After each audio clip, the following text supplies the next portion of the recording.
আসসালামু আলাইকুম রহমতুল্লাহি বারাকাতু।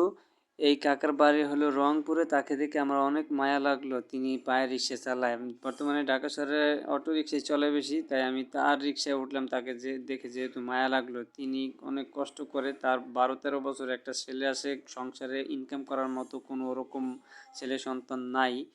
আর এরকম বৃদ্ধ লোকদের আপনি 20 টাকার ভাড়া যখন 30 টাকা দিবেন, তখন তাদের মুখে যে একটা হাসি দিবে, মাশাল্লাহ, সেই হাসির দাম অমূল্য, কোনো মূল্য দিয়ে কেনা যাবে না।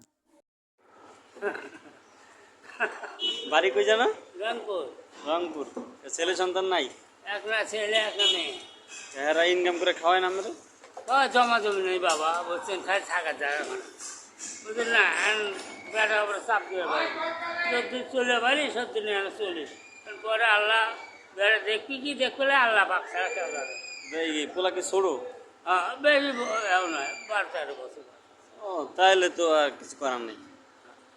যাক, ভালো, আলহামদুলিল্লাহ, আল্লাহ ভরসা।